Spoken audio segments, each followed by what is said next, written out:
The Call of Duty franchise may have skyrocketed to success with Modern Warfare. However, over the years, the series has failed to innovate, and Black Ops 3 is unfortunately no different. Taking place in the year 2065, your character is critically injured and fitted with advanced cybernetics in order to survive.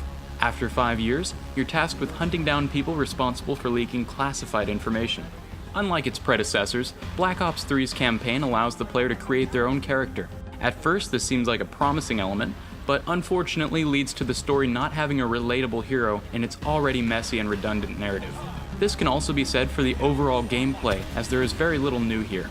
You move from objective to objective, shooting enemies in between with occasional scripted set pieces.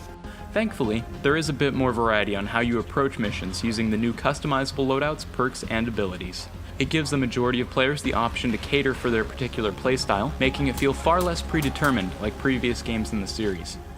And of course, multiplayer and zombie modes are back, and they have all the elements you'd expect with some slight changes. An updated progression system and new roster of characters improve the overall experience when playing zombies. Meanwhile, in multiplayer, specialists have been added to grant each player unique abilities and weapons. While you could argue it's ultimately the same thing we've seen multiple times before, there's still no denying how addicting and fun these two aspects of Call of Duty are. The visuals for recent Call of Duties have always been great, and Black Ops 3 is no exception. Treyarch managed to capture plenty of beautiful character and environmental moments during each cutscene and in the gameplay itself.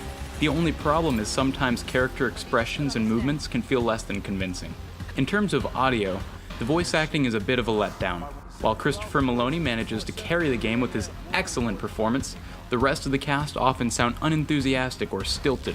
The soundtrack also has some room for improvement. There is no atmosphere or noticeable build-up with musical cues in the cutscenes or battles, and gunfire and explosions are overly loud, while other effects seem to be soft in comparison. The audio accomplishes what it needs to with nothing in particular standing out. Treyarch continues the trend of setting the Call of Duty franchise in the future, while making little to no evolution in the storytelling or gameplay like we saw in the original Black Ops. While the campaign is serviceable, it feels too bloated and over the top for its own good. Multiplayer and zombies is where you'll be spending most of your time. However, if you've grown tired of the Call of Duty formula, it's best to stay clear of this incredibly average shooter.